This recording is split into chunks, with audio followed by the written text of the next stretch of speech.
पराठी उरून फुगलं सगळं व्यवस्थित आहे. काही तेवढं काही व्यवस्थित नाही. खर्च लावला पण काहीतरी करायला लागते. मागच्या वर्षीचे पैसे उरले असेल ना? काहीच नाही. वा वा. नाही काही पेरलं कसं हे पैसे नाही ते काढून सावकारी काढू.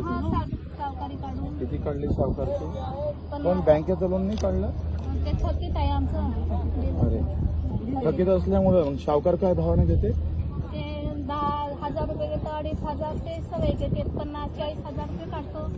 50,000 दरवर्षी काढायला. दरवर्षी. म्हणजे आता पेरलं 6 एकर का पुन्हा पेरायला 50,000 करावं लागतं. हो निदान ते तणासक वगैरे आणि 50,000चे मग किती पैसे देतात सावकाराला? 12.5. किती महिन्यासाठी? 12 महिन्यासाठी. 12 महिने. पण 50,000 घेतले 12.5 वरते. 12,500 वरते दिवाळी झाली तर घेऊन घेते. घेऊन गेले. दिवाळीच्या नंतर मग ते डबल असं का? 6 महिन्याच्या 17,000. हो 50,000 आले. हो 50. आणि लिहून काय घेते मग?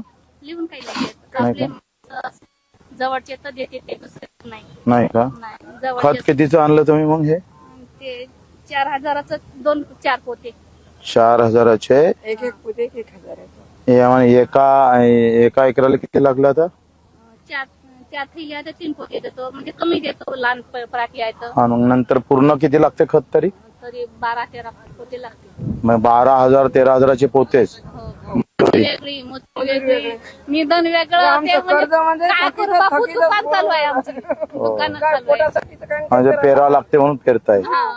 सगळे पेरतं. रोकठोक महाराष्ट्राला सबस्क्राईब करा आणि बेल आयकॉनवर क्लिक करायला विसरू नका.